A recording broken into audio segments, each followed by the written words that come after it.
Bueno, bienvenidos al Departamento de Matemáticas. Creo que es la segunda charla que os van a dar sobre matemáticas dentro del Bachillerato de la Excelencia. He elegido aquí, digamos, una charla para vosotros relacionada con curvas, algo relacionado con la física, un poquito con el origen de lo que se llama el cálculo de variaciones, unos problemas curiosos, y lo vamos a hacer todo basado en una curva que tiene unas especiales propiedades. Esa curva se llama la lena de las curvas o la lena de la geometría. Ya os hablaremos un poquito de ella. Entonces, tenéis suerte, digamos, porque todo esto, a ver si va bien, desde que existe Internet, Google, todas estas cosas para buscar, tenéis a vuestra información todo lo que vamos a hablar, lo tenéis en Internet. Sobre curvas planas hay multitud de sitios donde podéis encontrar estas curvas, algunas de las curvas que vamos a hablar de ellas. Como veis aquí, aunque está deformada la pantalla, como veis, pues tenéis las cónicas, hay curvas antiguas de las griegas, estudiadas por los griegos, tenéis curvas más clásicas, las cicloides, hipercicloides, de las cuales vamos a hablar bastante hoy, por lo menos de alguna de ellas, y tenéis curvas más modernas, por decirlo así, como las figuras de Ly-Sajus, digamos de movimientos, dos movimientos armónicos o dos movimientos frecuencias que intersectan entre ellas y conducen a este tipo de figuras. Bueno, pues os voy a hablar un poquito de una de las curvas más famosas de la matemática, todavía no os doy el nombre, es la lena de las curvas, se la ha llamado, y está relacionado con, digamos, con el llamado problema de la braquistocrona, su solución, ahora os hablaremos de ello, vamos a intentar divertirnos un poquito, que es el origen de una rama de las matemáticas que se llama el cálculo de variaciones. El cálculo de variaciones lo vais a estudiar todos los que estudiéis física, matemáticas, ingeniería, porque es parte de cómo se resuelven los problemas de mecánica, de teoría de campos, de muchos sitios. En particular, esa curva famosa tiene unas propiedades muy antiintuitivas. En particular, una propiedad que se llama tautocrona, son nombres extraños, después hablaremos de ello, que fue, digamos, la base del primer péndulo, el primer reloj de péndulo de la historia, hecho por Christian Huygens. Entonces vamos a hablar un poco de esas propiedades y cómo se realizó, digamos, ese péndulo, cómo se hace utilizando la matemática. Si después da tiempo, podemos ver algunos talleres, aquí dibujos, o si no en el instituto, donde podéis ver algunas de las propiedades de estas curvas. Bueno, ¿qué es la braquistocrona? Pues la braquistocrona es un poco explicar el por qué los matemáticos, los que estudian matemáticas, pueden ser buenos skaters. Si saben geometría, pues pueden a lo mejor aprovecharse de esa geometría para disfrutar mejor. Evidentemente, si no son muy patosos, podrán hacerlo. Vamos a hablar del problema, digamos, de la braquistocrona. A finales del siglo XVII, Johann Bernoulli, uno de los hermanos Bernoulli, pues lanza un reto a la comunidad matemática de la época. Es el siguiente problema, el problema de la braquistocrona. Braquistocrona significa, es en griego, brakistos significa mínimo y crono tiempo. Son las curvas de tiempo mínimo, sería así, ese es el nombre que se le dio. Y se trata de determinar la curva por la que un cuerpo desciende por la gravedad entre dos puntos, que no estén ni en posición vertical ni horizontal. Se trata de analizar qué curvas es la que hace que el descenso sea lo más rápido posible, solo, sin rozamientos y solo con la gravedad. Fijaos, básicamente tenéis una curva que va desde el punto inicial al punto final. Esta sería una curva posible y digamos que la partícula cae por su peso y se trata de analizar de todas las curvas posibles que unan estos dos puntos, analizar cuál es la que tarda menos. Este problema fue una revolución porque su solución y su desarrollo, su generalización, pues introdujo una nueva rama de las matemáticas de lo cual os quiero hablar un poquito, ¿de acuerdo? Y no es un problema trivial. Lo que sí ocurrió es que de la solución de este problema es historia de las matemáticas, historia de la ciencia. Inicialmente Bernoulli era amigo de Leibniz, no sé si conoces a Leibniz, digamos uno de los inventores del cálculo infinitesimal con Newton, y en aquella época estaban un poco chequeando esas técnicas que habían inventado en el siglo XVII sobre ciertas curvas para ver qué podían hacer, a ver si funcionaban o no. Entonces lanzaron este reto, Johann Bernoulli, un poco potenciado también por Leibniz. Bernoulli ya sabía la solución y se la envió a todo el mundo a ver qué matemáticos podían solucionarla. Claro, solo los que sabían un poquito de cálculo infinitesimal, los expertos de la época, podrían decir algo. Era un reto lanzado casi a Newton, un inglés que era el equipo contrario, y lo que se trataba es saber si Newton, sus técnicas, podían resolver ese problema, que las de Leibniz lo sabían. Lanzaron el reto, inicialmente contestó Leibniz dio la solución, pero nadie más contestaba, con lo cual, ampliado en el tiempo en vez de un mes, pues le dieron 6 meses y volvieron a invitar a matemáticos, también franceses, ingleses, a ver quién respondía. Pues pasados los 6 meses, pues contestaron el propio Leibniz, como ya hemos dicho, Johann Bernoulli, el que propuso la pregunta, su hermano mayor Jacob Bernoulli, que además estaban en rivalidad con su hermano pequeño. Había, por ejemplo, la contestación de la pregunta se titulaba, en latín, resolución del problema de mi hermano a quien yo le planteo otro. O sea, estaban en retos matemáticos, que eran hermanos, científicamente no se llevan tan bien. También contestó acertadamente el marqués del Hospital, que el año que viene vais a calcular límites por el Hospital, y también se recibió casi al final una respuesta anónima desde Inglaterra. Cuando Bernoulli la leyó, exclamó, digamos, que por las garras se conoce al león. Nadie sabía quién era, pero simplemente viendo la elegancia de la respuesta, Bernoulli ya intuyó que era la respuesta de Newton.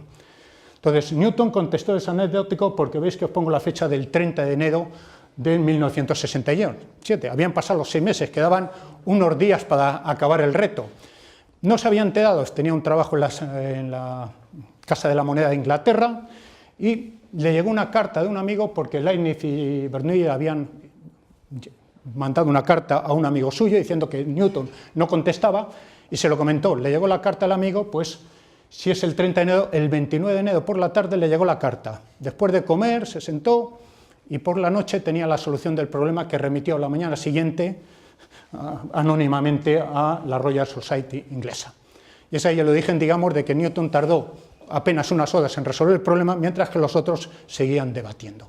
Esto ya es parte de la historia de la ciencia y la podéis leer en muchos libros. Lo importante de esas soluciones, recordad que solo fueron 5 personas en esos 6 meses, pues la solución así más importante o que tuvo más relevancia en matemáticas fue la respuesta del hermano mayor de Bernoulli, Jacob Bernoulli, precisamente porque unos años después Euler y Lagrange generalizaron su solución a otros problemas parecidos, y con ello dieron origen al llamado cálculo de variaciones. Se trata de no solo estudiar problemas, el de la cristocrona, sino otros problemas que tenían una estructura matemática similar, y lo que dieron es que esos problemas, que es, ¿veis esa integral que se pone por aquí, que se pueden formular de una manera matemática concreta, su solución siempre es de acuerdo a esta ecuación que veis, que es la llamada ecuación de Euler-Lagrange. No vamos a hablar de la ecuación de Euler-Lagrange, ni tampoco de su deducción, pero sí que sepáis que todos los que vais a hacer física, toda la mecánica actualmente está regida por esto, la teoría de campos, los ingenieros la utilizáis, problema de, digamos, para mandar proyectiles o simplemente naves, el perfil de naves, se utiliza estas ecuaciones, y más versiones, digamos que está en la base de mucho de lo que vais a estudiar en la universidad posiblemente, independientemente de la titulación que hagáis. Se explica también, ahí veis un poco el funcionamiento de las pompas de jabón, todos esos problemas que conocéis, de cómo funcionan, pues están relacionados con esta ecuación. Un poquito más tarde, digamos, Maupertuis, otro físico matemático en aquella época, siglo XVIII, digamos, todos se dedican un poquito a muchas ramas de la ciencia, lo que lanza es llamado el principio de mínima acción, eso lo estudiáis en física, que es básicamente la naturaleza opera siempre con la máxima economía, es una forma de hablar, hay que precisarlo, pero todos habréis visto los panales hexagonales de las abejas, habéis visto, por ejemplo, las alas de cualquier libélula o mariposa, que también tienen un entramado hexagonal, o la circunferencia, o cosas así. Digamos, todas las esferas, todas que minimizan las áreas, todos esos problemas están regidos por un espíritu, digamos, variacional, por un principio de mínimo en esta filosofía, que está regido matemáticamente por esas matemáticas del cálculo de variaciones. Bien, posteriormente esto ha dado problemas matemáticos, ahí os pongo algún nombre, de Fermat, Steiner, Plató, por ejemplo, determinar la superficie de área mínima, limitada por un espacio, ciertos problemas, encontrar redes de líneas que conecten varios puntos, por ejemplo, para enviar productos entre, imaginaos una gran empresa, Mercadona, que tiene diferentes tiendas y diferentes almacenes, cuál es el camino óptimo para canalizar todos los recursos. Bueno, pues todos esos problemas, digamos, de optimización, que se rigen dentro de este tipo de técnicas del cálculo de variaciones. Bien, lo que yo quería en esta charla es plantearos a vosotros el reto de Bernoulli, pero 300 años después. Es decir, ahora con la película de 300, pues aprovechamos y os quiero plantear a ver qué opináis sobre el reto de Bernoulli. ¿Qué podéis decirme? Claro, si yo tengo dos puntos, imaginaos que tenemos, esto es así, un punto A y un punto B. Y nos pedimos cuál es la curva que une estos dos puntos de tal manera que si lanzamos una bola por su propio peso, llegará al punto desde A a B en el menor tiempo posible. Uno en principio podría decir que como la línea recta que une estos dos puntos, bueno, pintarlo bien, la recta es el camino más corto, pues lógicamente si es el camino más corto, pues tardará menos tiempo. Bien, esa respuesta no es correcta, porque fijaos, si cogéis otra curva, cualquiera que lo une, fijaos que lo que afecta en todos ellos es la fuerza de la gravedad. Pero sobre la recta, la parte tangente de la fuerza de la gravedad es la que confiere la fuerza o la velocidad después y por tanto el tiempo que va a tardar. Pero si cogéis otra curva y le ponéis la fuerza de gravedad, fijaos que la tangente, dependiendo del punto de la curva, veis que la fuerza, la componente tangente puede ir variando, ser mayor. Es decir, dependiendo de la curva, las fuerzas que intervienen en la caída de la partícula pueden aumentar o disminuir. Eso quiere decir que puede variar su velocidad, puede llegar antes, aunque la curva puede ser más larga, su velocidad sobre la misma podría ser más rápida que sobre una recta. Entonces, el problema no está claro. Y no solo, digamos, de una curva, comprobar cuánto tarda en una curva, en otra curva, sino cuál es de todas las curvas posibles la que se tarda menos. Es un problema mucho más fuerte. Uno podría pensar que si la recta no es, ahora vamos a ver por qué no es o cuánto vale la recta, pues podría ser una circunferencia. Por ejemplo, Galileo, antes de Bernoulli, 60-80 años antes de Bernoulli, había pensado este problema y él creía que era un arco de circunferencia. Es decir, que la forma de llegar más rápidamente era coger una circunferencia, un arco de circunferencia y unirlos a través de él. ¿Y por qué no una hipérbola? ¿Por qué no una parábola? Es decir, ¿por qué una cónica? Que son las cosas. Y aquí yo quería preguntar, no sé si alguno de vosotros hace skate, porque muchas veces los skaters podíais responder fácilmente a esa respuesta. Estéis acostumbrados a ellos. Alguno de vosotros ha trabajado, tiene la solución sin saberlo. O si no, por hacer un poco divertido la cosa, podíamos fijarnos en el vuelo de Superman. No sé si os habéis planteado alguna vez por qué Superman siempre llega el primero a todos los sitios. Y si os veis, ¿por dónde debe dejarse caer para salvar a la chica? ¿Por cuál de las curvas? ¿Cuál queréis vosotros? ¿La recta, una parábola, un círculo, un polinomio de sexto grado? Pues la respuesta de la segunda pregunta, que es ¿por qué llega siempre?, es porque Superman de pequeño estudió geometría. Sabe algo de geometría y sabe dónde está el truco. Y eso es lo que vais a probar vosotros. Eso sí, no poneros una capa y lanzaos por el espacio porque no somos Superman. Bien, o nuestros amigos skaters. Vosotros, algunos los habréis visto, si no lo habéis practicado, habéis visto las rampas. La pregunta es que hay rampas de tipo circular, es decir, veis esta caída que es un poco más circular, y hay otras rampas que tienen otro perfil, ¿de acuerdo? No sé si esto va a funcionar, vamos a ver si hay suerte, perdonad, vamos a... y un vídeo, a ver si hay suerte, y... a ver, parece que no va el vídeo, bueno. Vamos a ponerlo aquí un poquito más adelante. A ver. Bueno, habéis visto aquí. Os tengo preparados algunos vídeos. Bueno, pues aquí tenéis a vuestros amigos, posiblemente skaters, haciendo que se lanza por unas rampas. El diseño de esa rampa, no sé si lo veis, que tienen una cierta curvatura. Uno desea al skater bajar lo más rápido posible. Está relacionado con este problema. ¿Cuál es el perfil de esta curva para llegar lo antes posible abajo? Pues este problema, digamos, que aparece en el diseño de las pistas de skater, pues lo podríamos resolver a través de resolver el problema de la braquistocrona. Bien, pues vamos a analizar un poquito las posibles. Veis aquí un sistema, que esto se puede hacer, a lo mejor en un laboratorio lo tenéis, ahí tenéis unas bolas y diferentes rampas. Aquí tenéis un poco el mecanismo, está, digamos, estas bolas es como si fuese la partícula. Veis que si va por la recta, que es esta, llega antes, esta curva que veis aquí, llega antes que la recta. ¿De acuerdo? Pero no solo es coger estas tres curvas o estas cuatro curvas y comprobar cuál es en la cual llega antes, sino todas las curvas posibles. Es decir, Para analizar este problema hay que tener un poco más de luz. Yo os pongo ahí, ¿y por qué luz? Vamos a ver por qué vamos a necesitar precisamente un puntero láser, un láser, para a lo mejor resolver el problema. Cómo la naturaleza nos va a poder dar la solución.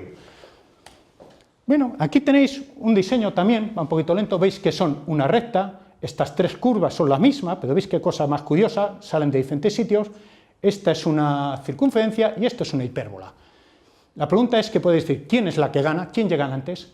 Y fijaos un detalle, si os habéis fijado, las tres que bajan sobre la misma curva llegan a la vez, han salido de diferentes puntos y llegan a la vez. Esa es la famosa propiedad tautocrona que después hablaremos.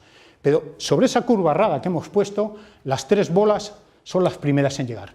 Sobre la circunferencia ha tardado menos, ha tardado después más, la recta o la hipérbola. Veis que dependiendo de la curva, la caída puede variar. El problema es averiguar cuál es la curva o qué expresión tiene la curva por la cual desciende más rápidamente. Bien, vamos a empezar viendo un poquito, aquí me he basado en cosas que sabéis, qué cosas sabéis en primero o cosas casi que vais a saber en segundo sobre física y matemáticas. Después aparecerán algunas formulitas, simplemente para que veáis un poco que esto se puede hacer, cuando estéis en las titulaciones ya lo aprenderéis. Pero os he intentado buscar curvas o soluciones en diferentes casos que conocéis. El primero de ellos es cuánto tiempo tarda la bola en bajar en la línea recta, cuánto tiempo se tarda por una línea recta.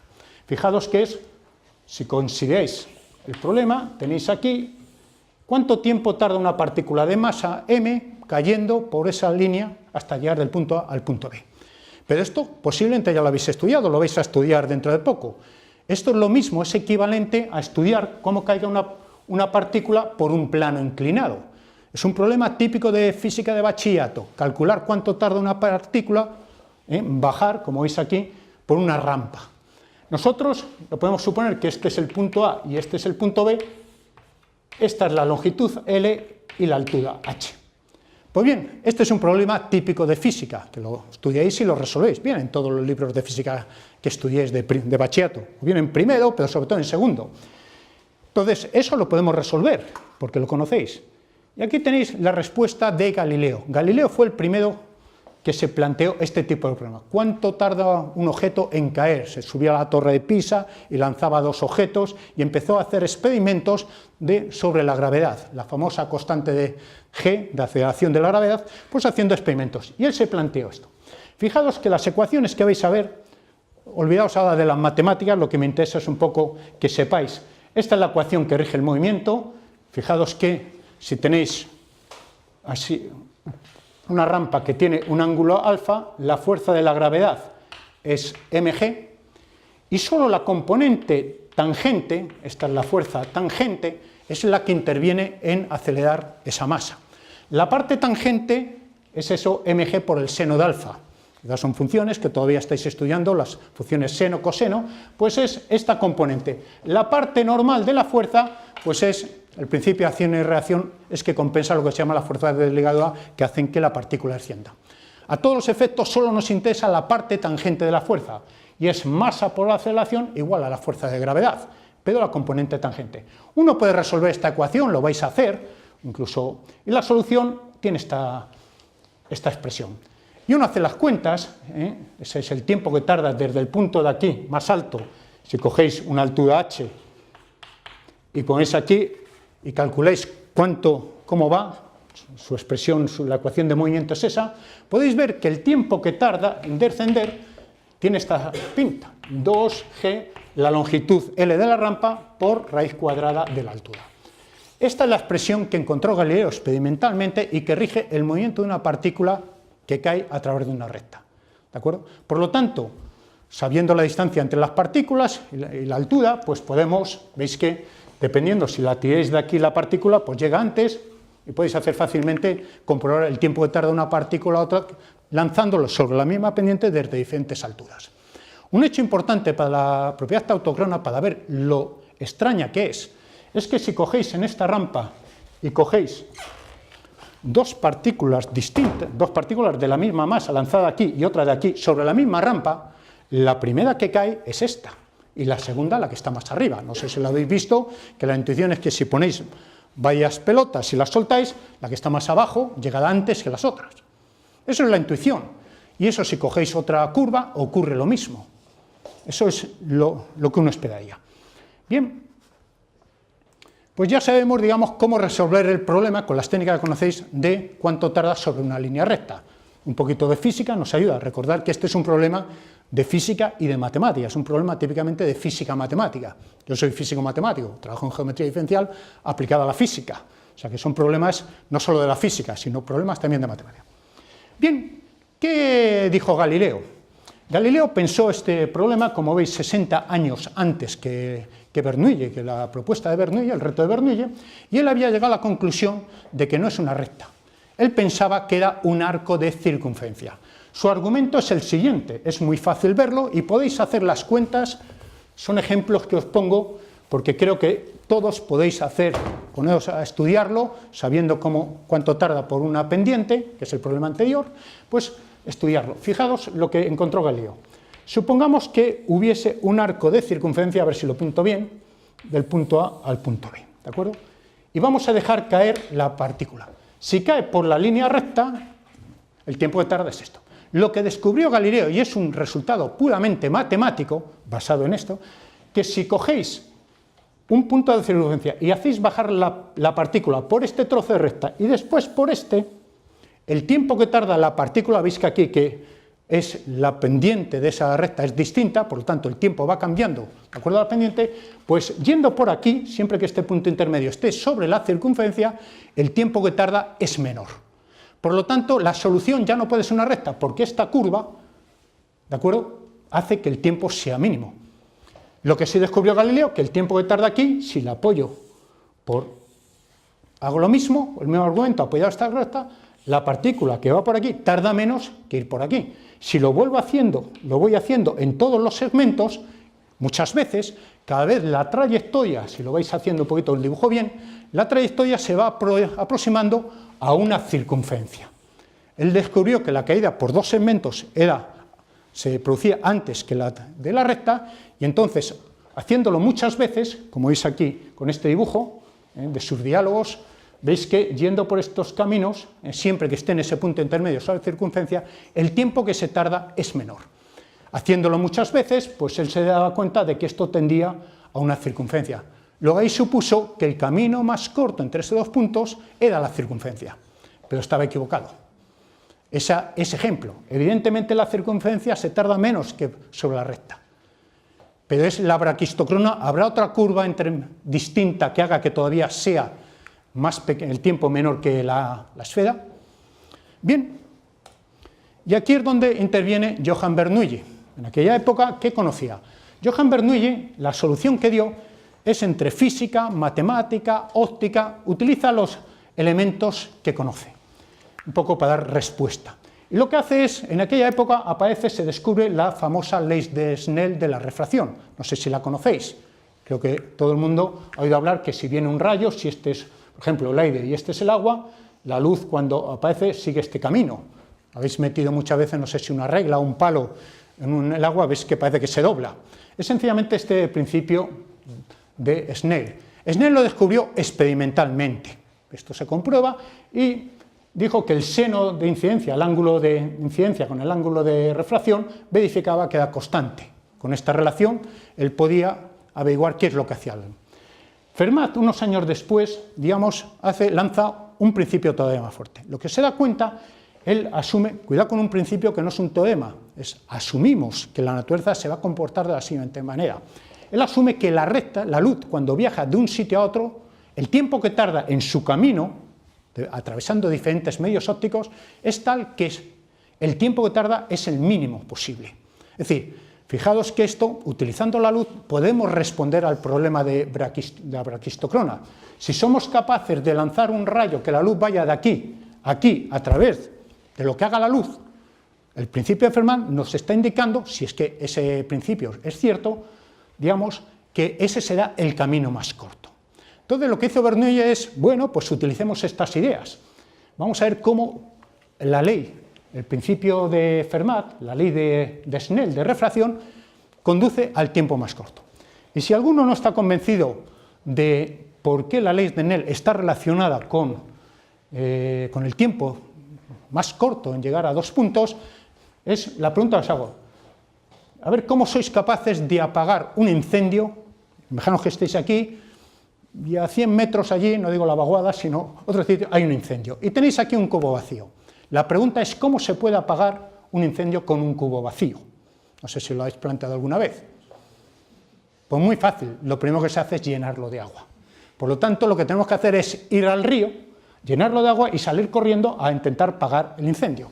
Entonces, imaginaos que estéis aquí en el punto P con vuestro cubo vacío, y ahí es el incendio. La pregunta que nos podemos plantear, que es lo mismo que la ley de Snell, es que aquí está el río, ¿de acuerdo? Entonces, lo que tengo que ir es corriendo al río, llenarlo de agua y salir corriendo para allá. A ver cuánto tarda. Y queremos apagar el incendio cuanto antes. Lo que nos interesa es llegar lo antes posible con el cubo lleno para tratar de apagarlo. Entonces, ¿qué camino puedo seguir? Si vosotros corrieseis con el cubo vacío y con el cubo lleno a la misma velocidad, si fueseis siempre igual, con la misma velocidad, la solución es hacer este camino, como veis, por aquí y este por aquí, que es la ley de reflexión o de refracción. En este caso es la reflexión. Este ángulo es igual a este. ¿Por qué? Fijaos que si cogéis el punto simétrico, este camino, este lo hacéis con la velocidad del cubo vacío y con la velocidad del punto lleno, como es la misma, es el mismo tiempo que correr toda esta línea en línea recta, digamos, a una velocidad. Si hubieseis cogido este otro camino, veis que la distancia a la misma velocidad, veis que la distancia es, el tiempo es la distancia partido por la velocidad. Como en este caso la velocidad es la misma en cualquier trozo del camino, y esta distancia, que es una recta, es siempre menor que esta, pues el tiempo que tardaríais sería llegando por aquí, o lo que es lo mismo, yendo por aquí y yendo por aquí. Esa es la famosa ley de reflexión. El ángulo incidente, si no atravesase, seguiría para allá. Si eso, pero claro, uno dice, yo cuando corro con un cubo lleno, corro más lento que con el cubo vacío. Por lo tanto, esto no me vale. Entonces, el problema lo podemos plantear de una manera curiosa. Imaginaos, este es el mismo problema, si queréis aquí el agua, imaginaos que estáis en un barco y queréis llegar, da igual que sea un incendio, desde este punto, está en el mar, o un río, queréis llegar a esta ciudad, lo único que vais nadando a una velocidad, siempre en línea recta, olvidaos que el río tiene una corriente, sencillamente imaginaos que es un estanque, y vais aquí con una velocidad nadando y después llegado aquí a este punto salís corriendo. La pregunta, ¿cuál es el camino que debéis hacer para llegar cuanto antes a la ciudad?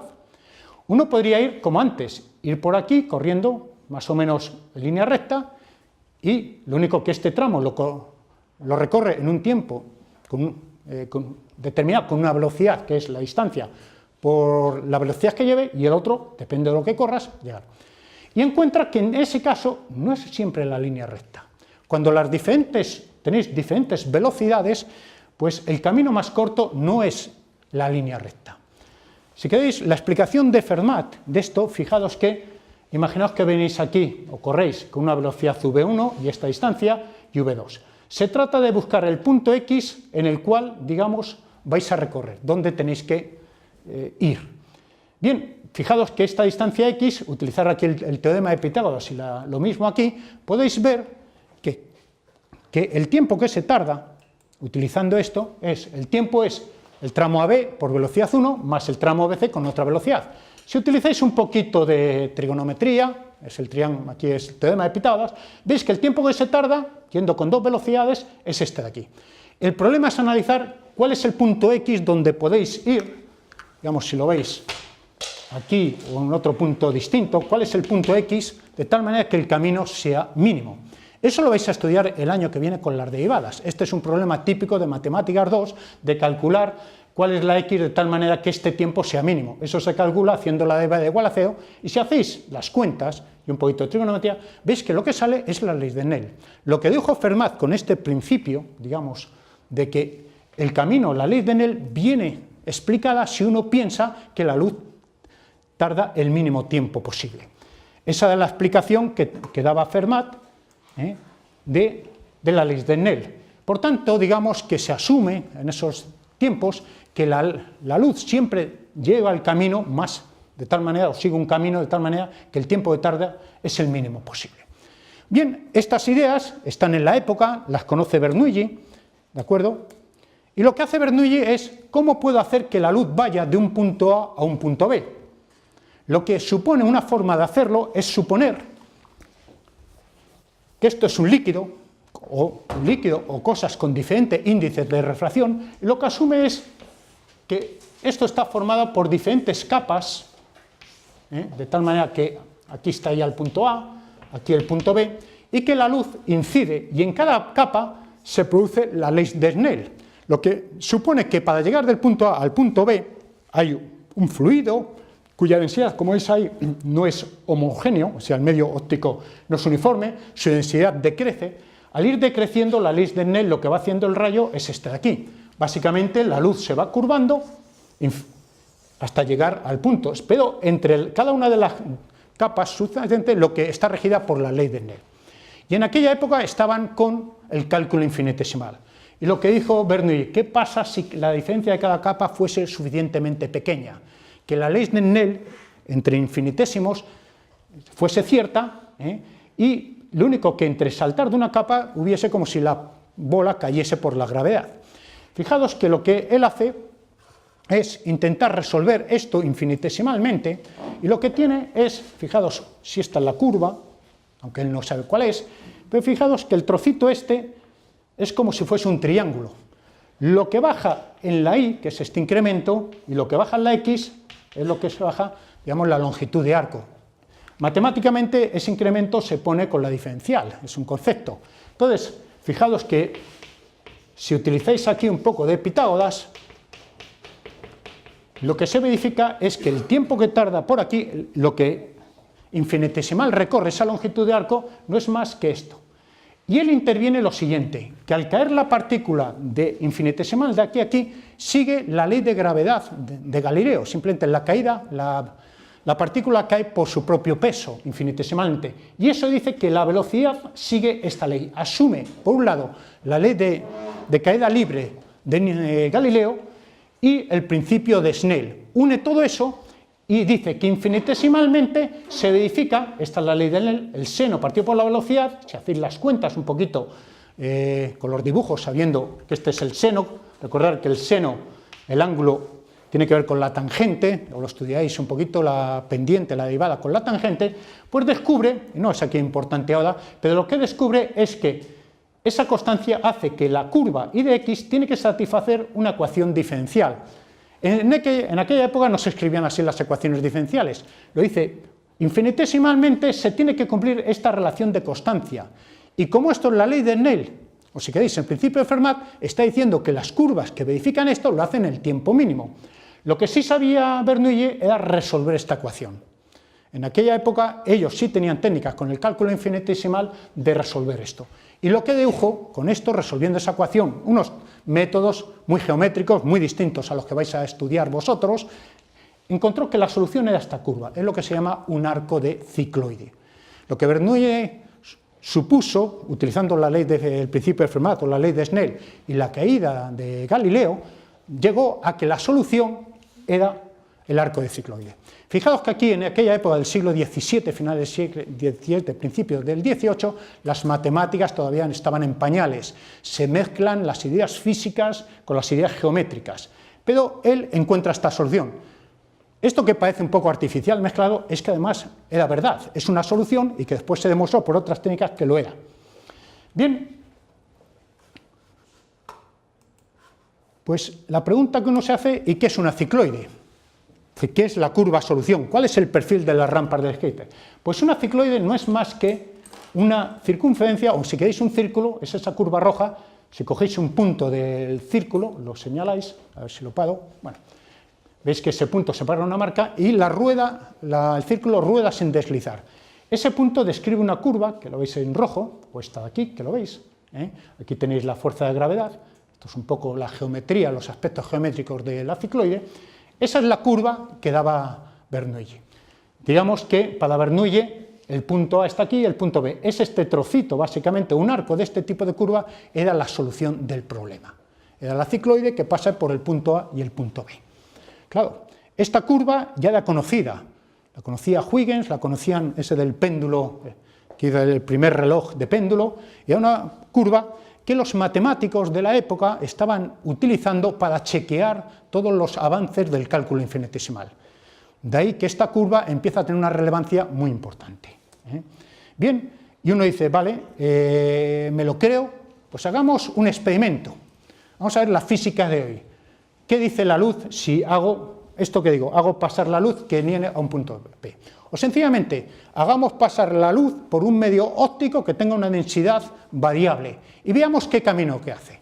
Lo que vamos a ver con un láser, voy a poner unas fotografías, esto es un experimento real, la luz sigue una cicloide, una curva, que aunque veis con poco pendiente, pero veis el experimento, para que veáis que esto la naturaleza lo hace. Esto sería la luz, no sé si se ve muy bien, si lanzáis desde aquí, este es un medio agua. Si cogéis un rayo, la luz, veis que sale, aunque se ve muy mal, un poquito en línea recta. Pero fijaos que lo que hacen aquí estos autores, el artículo lo tenéis por aquí si queréis estudiarlo, es lo que cogen un agua y le echan miel, y lo empiezan a remover, y lo dejan en reposo 3 días. La miel va cayendo y de repente la densidad va cambiando de menos a más. Al cabo de 3 días, cuando ya el medio se ha homogeneizado, fijaos que la densidad en más densidad es al revés de lo que hemos dicho, porque antes la densidad iba bajando, aquí para abajo va subiendo, pues inciden con un rayo láser. Fijaos que la curva, no sé si se ve mucho la pendiente, veis que hacen como trocitos de cicloides. Entonces se puede medir por la densidad y se puede ver experimentalmente que eso es lo que hace la luz. Si uno asume el principio de Fermat, descubre que la luz, al moverse de un punto a otro, puede seguir camino de una cicloide. Bien, pues vamos a hacer un experimento, a ver si funciona bien. Y vamos aquí. Este experimento está grabado en YouTube, que es un experimento de lo mismo, la propiedad braquistocrona. Lo que vamos a comparar es la línea recta por la línea cicloide. No sé si el volumen, si no, es igual, bueno, el volumen es lo de menos, os lo voy contando yo. Se trata de dejar, han construido, este es un instituto, lo podéis hacer vosotros si queréis, y hay formas de construir cicloides muy fácilmente, lo único que hay, pues coger una madera, y hay una rampa que veis es la línea recta y otra curva, esta curva de aquí es la cicloide. Lo que van a hacer es dejar caer una pelota por aquí, una por la recta y otra por la cicloide, y van a averiguar cuál de las dos cae. Desde un punto de vista matemático, eso no demuestra que la cicloide sea la curva braquistócrona, sencillamente que por la cicloide se tarda menos. Lo que hay que demostrar es que es la curva por la cual se tarda menos. Aquí, como ya sabemos la solución, a continuación os voy a dar otra, pues vamos a ver lo que hace. Vamos a avanzarlo un poquito, aquí está explicando un poco el experimento, a ver si, bueno, lo ha hecho, a cámara lenta, que se ve mejor, después hay otras repeticiones. Bueno, como veis, suelta 2 y lo veis. Es evidente, no sé si se ve muy bien, pero por la cicloide se tarda menos. Aquí diferentes, ¿ves? Otro profesor del instituto lo hace para confirmar que esto es cierto, que no hay magia. Incluso ahora me parece que viene un alumno para decir, hágalo usted mismo. Yo lamentablemente no he tenido el tiempo, digamos, para fabricar aquí una cicloide y hacerlo. Creo que con el vídeo veis que los experimentos funcionan. Ahí tenéis el alumno, que podéis ser cualquiera de vosotros, y hacerlo. En este enlaces, ahí tenéis incluso cómo construye la cicloide, o sea que es un taller que podéis hacer entre física y matemática. Y aquí vamos a adelantar otra de las propiedades, la tautocrona. Vamos a hacer un experimento mucho más raro, que es sorprendente. Fijaos que, vamos a parar un momento, si yo os digo, si pongo una pelota aquí, imaginaos que es la recta, esto que os he dicho antes, lo podéis ver por esta fórmula, si cojo una bola aquí y otra bola aquí y lo dejo caer sobre una recta, y os pregunto, ¿cuál llega antes? La pelota 1 o la 2, todos diréis posiblemente que la 1, salvo que alguno pensáis que esta es una pregunta retorcida y por si acaso digo la 2 o digo cualquier otra cosa. Pero vuestra intuición, cogéis 2 mandarinas, 2 manzanas y lo hacéis y veis que siempre digáis esto. Si cogéis una circunferencia y hacéis lo mismo, y ahora después os lo voy a demostrar un poco ya matemáticamente, y hacéis lo mismo, caería antes la que está más abajo. Pues la experiencia nos dice que cualquier sea la rampa, si cogéis cualquier otra curva, cualquier rampa, un señor skater baja por diferentes rampas, siempre el que está más abajo llegará antes, siempre, salvo en una excepción. Y esta es la cicloide. La cicloide es la única curva que tiene la siguiente propiedad muy intuitiva. Y van a colocar varias bolas a diferentes alturas y se preguntan cuál de ellas va a llegar antes. Uno pensaría que la que está más abajo, la intuición le iría por eso. Pero vais a ver, digamos, lo que ocurre. Y esta propiedad tan curiosa se llama tautocrona. Tauto significa igual, crono, tiempo. Lo que va a ocurrir es que las tres pelotas llegan al mismo tiempo a la vez. Este es el origen del péndulo de Huygens, del reloj de péndulo, este tipo. Pues a cámara lenta, lo podéis ver un poquito, esto lo podéis hacer y si lo hacéis experimentalmente, pues llama mucho la atención, no es muy intuitivo, es sorprendente. Fijaos, una pelota que está ahí abajo y la otra viene. Claro que chocan antes porque llegan el contacto. Si fuesen por rampas paralelas, pues no llegaría. Entonces, como veis, fijaos, una aquí, otra allí, veis que al final, aunque chocan antes, llegan a la vez. Esto lo vamos a demostrar matemáticamente, no es una cosa, se hace el experimento. La geometría nos va a permitir, la geometría diferencial, o si queréis el análisis matemático también, nos va a permitir demostrar precisamente esto. ¿De acuerdo? Bien, vamos un poquito más, fijaos por tanto de que la naturaleza nos dice, y aquí es un poquito la geometría diferencial, este problema de la braquistocrona que hemos resuelto un poco, entre comillas, vía Bernoulli con experimentos de la luz, y comparando con la recta o el círculo, fijaos que esto se puede hacer en general. Uno puede plantear matemáticamente cómo se calcula, digamos, el tiempo que tarda en recorrer por una curva cualquiera. Es decir, si cogéis dos puntos A y B y lo unéis por una curva, igual a f de x, o y de x, como lo denotéis, ¿cuál es el tiempo que se tarda imponiendo solo que cae por la fuerza de la gravedad? Las ecuaciones podéis poner que se mueve sobre esta curva, o la que queráis, por una ley de movimiento, x de t y de t, que viene regida por la ley de Newton, fuerza igual a masa por aceleración, donde la fuerza es la gravedad. Pues imponiendo solo la ecuación, la ecuación de que es una curva que tiene que estar obligado a moverse sobre la curva, imponiendo la física que se verifica la conservación de la energía, fijaos que si cogéis la curva, os pongo una curva cualquiera, si la dejáis caer aquí, la energía es pura energía potencial, es la masa por g por la altura, que es el valor de f, o de la coordenada y de ese punto. En este otro punto, la energía total del sistema es un medio de la masa por la velocidad que lleva en ese punto, la partícula, por la masa por g por la altura en dicho punto. Eso es esta ley, es decir, en el punto inicial solo tiene energía potencial, aquí tiene la energía cinética más la potencial. Esto nos dice que la velocidad, o sea, como es aquí, sobre la curva, debe satisfacer por ciertas condiciones. Veis que la velocidad satisface esto, donde f es la función que queremos descubrir. Pues bien, esto es una ecuación, digamos, si la f la fijáis inicialmente, si quiero ver cuánto tiempo tarda, esto es una ecuación diferencial que si se resuelve, no voy a entrar aquí en los métodos, os permite saber el tiempo en función de x. Y esta es la expresión del tiempo que se tarda a través de una función f de x concreta. Pues fijaos que esto, si lo ponéis para una recta, para un círculo, o para una circunferencia, pues obtendríais los resultados que hemos visto antes. Lo vamos a hacer, después os lo pongo. Pero fijaos que es un problema nuevo.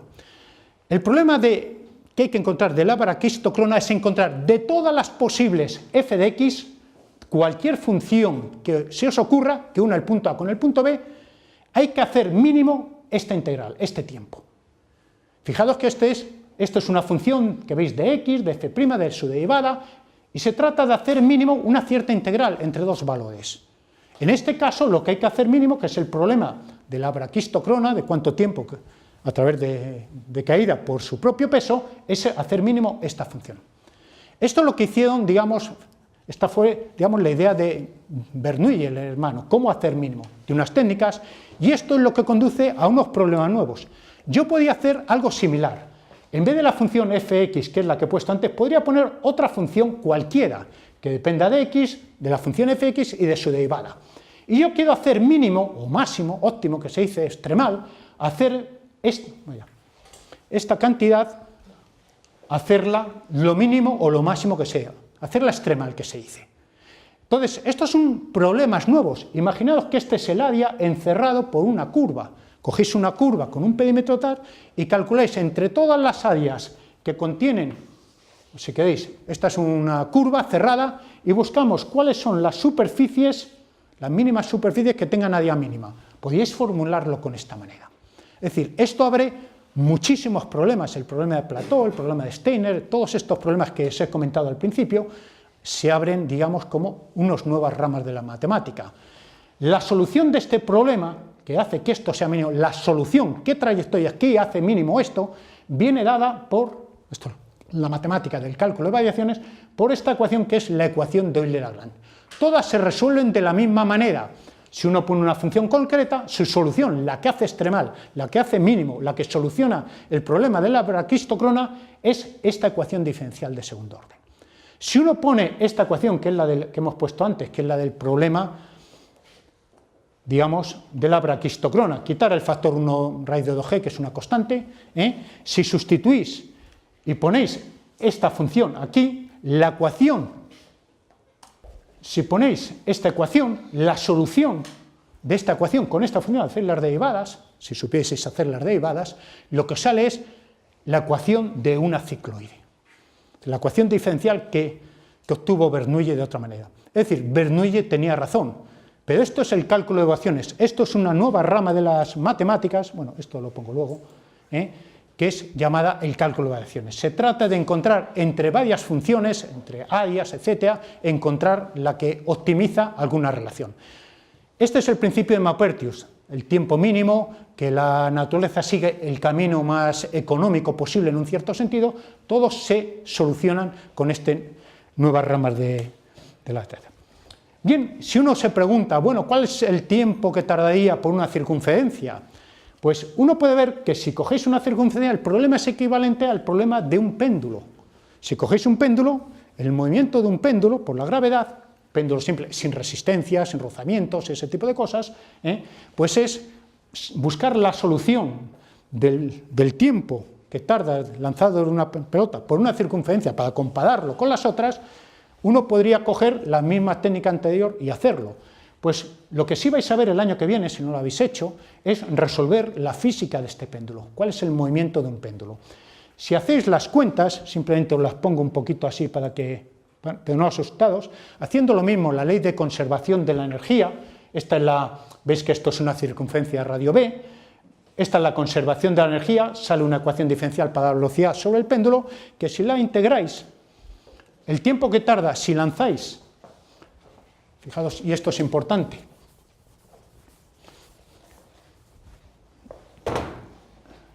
si tenéis una circunferencia, vamos a ponerlo así, este sería el péndulo, básicamente, si queréis, bueno, pintarlo bien. Si cogéis una partícula y la lanzáis de aquí y calculáis el tiempo que tarda en llegar a la parte más baja, el tiempo veis que tiene esta solución, que si la resolvéis, así un poco matemáticamente aquí ya se requiere pues, saber integrales, es una integral no trivial de tipo elíptico y es difícil de resolver, digamos, no es de las que vais a estudiar en bachillerato, pero ahí las tenéis. Lo que sí descubre es que el tiempo que tarda en llegar aquí depende de la posición inicial. Si lanzáis hasta un tiempo, veis que ahí aparece, si lanzáis desde un ángulo alfa, pues aparece esto, el coseno de alfa, que es este k cuadrado. Si ponéis seno cuadrado de alfa cuadrado, veis que la dependencia en el alfa, en la posición, es esto. El tiempo que tarda depende de la posición, de tal manera que si lo lanzáis más arriba, tarda más. Si lo lanzáis más abajo, tarda menos. Pero fijaos que si el ángulo es suficientemente pequeñito, es decir, si lo lanzáis casi en lo que se llama pequeñas oscilaciones, solo interviene este primer factor. Y para pequeñas oscilaciones, el movimiento del péndulo es un movimiento armónico. Es decir, y eso sí serviría para hacer un reloj. Por ejemplo, podríamos calcular el periodo. El periodo de ese reloj, si ponéis un péndulo, un reloj de péndulo, pero en pequeñas oscilaciones, pues lo que tarda por aquí, lo que tarda, aquí tarda ese tiempo, otro trocito simétrico, vuelve, son 4 veces ese tiempo. Luego el periodo de un péndulo de tipo simple, si ponéis el funcionamiento de un reloj utilizando un péndulo, el periodo es 4 veces este, que lógicamente depende del ángulo. En pequeñas oscilaciones, es decir, si el ángulo es muy pequeñito, lo que veis que es este factor, es 2pi raíz cuadrada de la longitud del péndulo dividido por la gravedad. Es constante. Claro, en aquella época, ¿para qué servían los relojes? un reloj de péndulo. Podríamos hacer un reloj de péndulo basado en el movimiento de un péndulo simple, que posiblemente lo habréis visto, pero habéis visto solo el funcionamiento del movimiento del péndulo. Bien, pues ¿qué ocurre en aquella época? En aquella época era el tema de la navegación. Cuando los marinos iban a América, iban por el Pacífico, tenían que averiguar en qué sitio del planeta estaban. Pasar, como es una esfera, si pensáis que la Tierra es una esfera, saber en qué posición de la Tierra estoy, en alta mar, pues necesito medir la longitud y la latitud. La latitud se mide con medios astronómicos o de muchas maneras con el Sol. Saber la latitud era fácil. Saber la longitud, que es la distancia al meridiano de Greenwich, eso era un problema terrible. Eso es gravísimo, porque si un barco no sabe si está a 1000 kilómetros de la costa o a 100 metros, pues lógicamente se pueden morir de hambre o de sed o de esos problemas. Lo que era esencial en la navegación, digamos, a nivel de las potencias marítimas de la época, averiguar dónde estaba, requería medir la longitud. Y la longitud, no voy a estar aquí explicándolo, pero podéis debatirlo, sería un buen tema, digamos, debate, se puede medir midiendo tiempos, teniendo un reloj perfecto. Pues uno dice, muy bien, claro, los relojes estos no sirven porque no son exactos y te equivocas en qué cosa, estás a 500 kilómetros del sitio que crees. El problema de coger un reloj de péndulo, lógicamente, si depende de la oscilación, si lo hago en pequeñas oscilaciones, viene bien, porque sería constante, pero imaginaos que viene una ola y entonces el segundo ya cambia. Si decís que un segundo es lo que tarda en ir y volver, o sea, un periodo, pues si viene una ola, va cambiando el oleaje, pues era imposible. Un reloj, un péndulo simple no podía ser utilizado para hacer un reloj de péndulo. ¿Por qué? Porque dependía de la posición inicial, su periodo no es constante. Entonces, eso era un problema gravísimo, porque, digamos, tecnológicamente, o digamos, para la economía o las grandes potencias de la época, saber eso o tenerlo, pues era esencial. Claro, fijaos la dependencia del tiempo real péndulo con el péndulo simple, veis que a medida que el ángulo se va haciendo más grande, las diferencias son muy grandes y no sirve. Estos son cálculos que los podéis hacer fácilmente. Claro, el problema es ¿qué se puede hacer? Y aquí aparece, digamos, el problema, digamos, la propiedad tautocrona de la cicloide. Huygens, que era un relojero, era un científico, matemático, físico, relojero. Los que vais a estudiar física vais a ver Huygens en muchos sitios, desde mecánica hasta la óptica. El principio de Huygens, de la óptica, las ondas, lo vais a ver por muchas áreas. Son señores que tenían amplios conocimientos. Y como matemático, era de los matemáticos más excelsos que había. No solo comprendía Fermat las matemáticas que había, sino que tenía una precisión matemática que era de lo mejor del mundo. Es decir, era un buen matemático y él, estudiando, era también un relojero, estudiando cómo construir ese tipo de reloj. En aquella época se daban premios. Carlos I, los reyes de España, dieron premios, también habían, en todos los reyes daban premios económicos a quien construyese un reloj. Era la alta tecnología de la época. Lo que ahora estáis con el iPhone, el iPad y los hay no sé cuántos, en aquella época era construir el mejor reloj posible. Eso daba prioridad, saber dónde están vuestros barcos, el tiempo que tarda, eso era una revolución en la economía y a cualquier potencia le interesaba. Entonces hubo grandes premios, no funcionaban, hubo muchos inventos y a Huygens se le ocurrió utilizar la propiedad tautocrona. Vamos a comentaros cómo se ve la propiedad tautocrona, que es un poquito, vamos a ver qué dice el cálculo de variaciones si calculo el tiempo moviéndome por una cicloide. La ecuación de la cicloide sería esta, de radio B, una cicloide. Si hacéis lo mismo que antes, calculáis el movimiento, utilizar la ley de conservación de la energía, pero lo único con la condición de que se mueva sobre la cicloide, uno descubre haciendo las mismas integrales, veis que la que toca es esta, lo sorprendente, el tiempo que tarda desde un punto A bajar a abajo, si esta fuese una curva cicloide, es un poquito más distinta, si cogéis aquí y calculáis el tiempo que tarda en llegar a la posición más baja, no depende del ángulo donde lo tiréis. Si lo tiro más bajo, es el mismo tiempo, todas llegan a la vez. Habéis visto el experimento antes, tautocrono, todas llegan a la vez. Matemáticamente es esto. Llegan en este tiempo, 2pi, raíz de g, tal. Ese es el tiempo que se tarda. Esto es asombroso.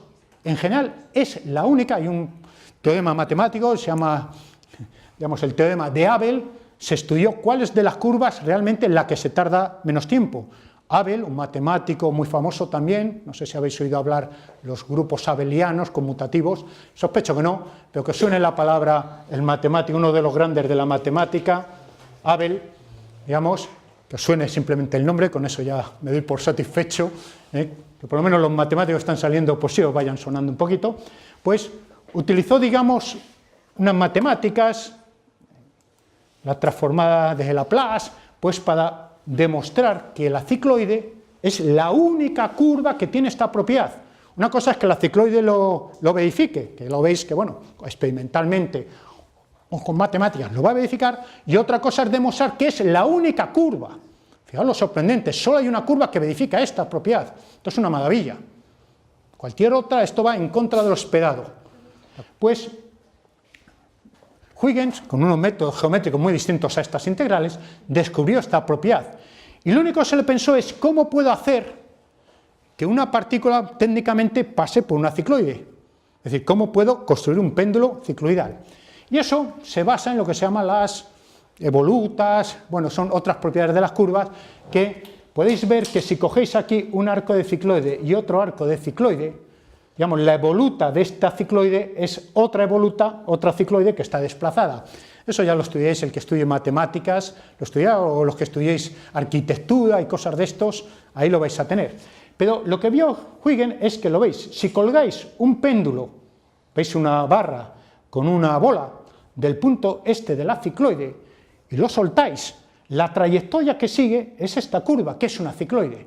Es decir, construyendo un aspecto así de cicloide, poniendo un péndulo en medio y dejándolo oscilar, el movimiento es tautocrono. No sé si lo veis, que todas, independientemente de dónde lancen, llegan abajo a la misma vez. ¿De acuerdo? Es decir, y este es el funcionamiento, la idea del funcionamiento del primer péndulo, el primer reloj de péndulo de la época. Este es el reloj de péndulo que conocéis cuando veis un armario tapado. Lo que hay detrás es un mecanismo que tiene estas piezas que lo hace. Lo que pasa es que esto no funcionó. La idea que sería la solución al problema marítimo, poner un péndulo Huygens, es que el rozamiento que realmente tiene esto hace que la física, la realidad, no es exactamente así. Y claro, encontrar si la realidad hace que esto no se mueva sobre una cicloide, pues ya se acabó la propiedad tautocrona. Pero digamos que esta, es la base, la idea de, precisamente aquí. ¿Os acuerdo? Habéis visto antes este. Fijaos este dato. ¿Veis estas tres curvas que es la cicloide? Las tres pelotas están bajando desde diferentes alturas. Una es una circunferencia, otra la recta, esta es una hipérbola, y veis que las tres llegan a la vez. Este es el problema que si lo hacéis, lo que han demostrado antes con otro experimento, se verifica. Yo cuando he puesto esto me pensaba, digamos, que están compitiendo las mismas cicloides, el Real Madrid, Atlético de Madrid y Barcelona por la Liga. Uno está delante, tal. Al final de la Liga, ¿qué va a llegar? Que los tres van a llegar con la misma velocidad, van a llegar igualados a puntos y ganará el equipo que más os gusta a vosotros. ¿De acuerdo? Bueno, pues el péndulo cicloidal de Huygens es la medición de la longitud. Esto fue un gran avance, pero no solo un avance científico, porque esto es la alta tecnología de la época, del siglo XVIII. Esto fue una revolución, pero es que la matemática que había detrás es una revolución de la ciencia de las matemáticas. De repente todas estas propiedades donde se están chequeando todas esas nuevas ciencias, en particular el análisis, como digo, el cálculo infinitesimal de Newton o de Leibniz, con diferentes aspectos. Estaba después, años después, el cálculo de variaciones, que abrió todo un mundo. La mecánica, cómo se mueven los objetos en mecánica, siguen el principio de Hamilton o el principio variacional, estos principios variacionales que os he dicho. La ecuación de Euler-Lagrange, la vais a ver en todos los libros de física una vez que estéis en primero, en segundo, veis mecánica, os aparecerán las ecuaciones de Euler-Lagrange, la mecánica, ingenieros, arquitectos, matemáticos, químicos no, pero digamos, todos la vais a aplicar, la vais a utilizar y vais a resolver con estas técnicas, ¿de acuerdo? Os explican las soluciones. Veis aquí el mecanismo, lo tenéis publicado, y hay sitios donde lo tienen fabricado. Esto se puede fabricar con todas las piezas, y este es el mecanismo que dio Huygens. Veis aquí las lengüetas estas así, en forma de cicloide, que es lo que hace. Pero lógicamente, para vencer la resistencia, pues hay un mecanismo para controlar el segundero, que es todo esto aquí. Este es un relojero, muy famoso, y lo construyeron. Lo único que después, en la práctica, los rozamientos de todo el mecanismo hacía que no solucionaba el problema del alta mar. Si empieza un desfase o voy a haber problemas, no sirve. Al final, el problema, digamos, del reloj, ese no sé si lo habéis oído, pues es este reloj, que es un engranaje de un metálico enrollado, y veislos en internet, de cuál es el verdadero reloj que funcionó para la marina, y es también historia de la ciencia. Como veis, este es el movimiento a través de la cicloide, etc. Bueno, y si, aunque no lo voy a leer, este es en Odologium Oscillatorium, que es el escrito, estamos en el siglo XVII, mediados casi finales del siglo XVII, de Huygens, que en castellano, pues antiguamente se escribía en latín, pues lo que explica que el péndulo simple no puede servir como un reloj. Y lo que él había encontrado, precisamente estos son los dibujos que hay, como veis aquí quedan deformados por la pantalla, estos son los dibujos que él hacía para explicarlo. La matemática que hay detrás para explicar esto es geometría, es análisis. Es decir, esto no nos valen los dibujitos, ni lo que yo os he contado, digamos, de cómo funcionan las cosas, sino aparecen cosas tal. Y tenéis este libro que voy a regalar a vuestro departamento, que tenéis aquí, sobre la cicloide. Vinieron el otro día, no lo encontráis, hay que pedirlo por internet, vale 12 euros, pero tenéis aquí todas las propiedades de la cicloide que podéis, si queréis hacer un trabajo, pues consultarlo, etcétera. Son una cosa muy simpática, y está escrito no con estas técnicas, no con las derivadas, no con integrales, sino con la geometría de la época, con triángulos semejantes, con todas esas propiedades geométricas que os han enseñado hasta ahora. Quizás el año que viene veáis otras cosas, pero todas las propiedades geométricas las tenéis en ese libro y veis cómo se pensaba antes. Y Huygens era uno de los matemáticos más finos de la época. Tal que me parece algún matemático ruso más moderno le llaman Genius, porque le entendía que era un genio de las matemáticas a la forma de escribirlas y entenderlas. Bueno, y para acabar ya, digamos, si me permitís, esto es el mecanismo, la demostración de que la evoluta, eso que veis, ese péndulo, bueno, tiene que ver con estos conceptos matemáticos, que son la envolvente de todas las curvas normales, eso es una curva, y eso es lo que utilizó Huygens, esa demostración, para demostrarlo. Y para acabar, ya, porque yo creo que ya es una hora, llevamos mucho tiempo, pues si me dais 2 segundos para un poco de divertimento, para acabar con cosas un poquito simpáticas, un par de divertimentos matemáticos. ¿Qué pensáis si la Fórmula 1, en vez de ser sobre circuitos planos, se hiciesen sobre curvas cicloides? ¿Cómo serían los coches? ¿Cómo serían las ruedas? Para que no esté traqueteando, sino ¿cómo puedo yo moverme por una curva, si esta es una cicloide, de tal manera que el coche no esté oscilando, sino vaya recto? ¿Cómo serían las ruedas? Bien, pues ahí tenéis que las ruedas son unas cardioides. Veis que el móvil no se mueve, o sea, el señor conductor va quieto, pero las ruedas, evidentemente decírselo a Pirelli, tal. Estaría bien un Fórmula 1 con esto y seguramente que Alonso ganaría alguna vez, ¿de acuerdo? O Ferrari, no sé yo. Pero podéis saber, ¿os habéis preguntado por qué no hay ruedas, las bicicletas tienen ruedas cuadradas? ¿Os creéis, digamos, bueno, el inventor de la rueda la hizo redonda, gran avance? No, no, no. El primer inventor la hizo cuadrada, como debe ser. Podríais hacer las pentágonos, etc. Os pongo ahí las cuadradas. Pero ¿qué pasaría? Si ponéis una rueda cuadrada, la carretera no podía ser llana, entonces no avanzaría. Pues una forma de hacerlo son estas curvitas de aquí, que no son cicloides, son catenarias. La catenaria es un principio también de variaciones. Si cogéis una cadena, bueno, no, esto es... Si cogéis una cadena y la dejáis caer por su propio peso, la forma que adquiere, la curva que adquiere, es una catenaria. Eso es solución de un problema de variación. Si ponéis un lagrangiano, esas funciones que os he puesto, la ecuación de Euler-Lagrange conduce a la ecuación de una catenaria. Es decir, esta curva que veis aquí es la solución. Y si no lo creéis, porque veis el dibujo de esto es falso, esto está programado, pues os pongo este más simpático, a ver si funciona. Y veis que pueden existir bicicletas con ruedas cuadradas. Y funciona. Lo único que las carreteras no serían como las conocemos, ¿de acuerdo? O sea que esto lo podéis encontrar en muchos laboratorios, o si queréis, y acabo ya, este otro, un poco más ruidoso, a ver si va, no, bueno, este es otro más largo, perdón, creía que tenía otro, y este ya acabo ya, y aquí termina la presentación, es un vídeo, para que veáis, digamos, las curvas, está en ruso, ¿veis? Ahí pone catenaria, en cirílico, es un poco lento, pero digamos, vamos a avanzarlo un poquito. Bueno, aquí tenéis, bueno, esto es un comentario, sí, digamos, como anécdota. ¿Veis la moto? ¿Veis ahí bueno, no sé si habéis visto esa marca? Y la pregunta, ¿os habéis preguntado alguna vez ¿por qué los ciclistas cuando corren se llevan la espalda llena de barro? O sea, has visto, cualquier ciclista, ¿no? Bien, bien. ¿Por qué? Uno puede decir, muy bien. O habéis visto, por ejemplo, si cogéis una moto, la dejáis fija, quietas, esta es la parte de atrás de una moto, si la dejáis fija y empieza a dar vueltas, la de gas, las partículas saltan por aquí, después sigue una parábola, esa de caída de la parábola.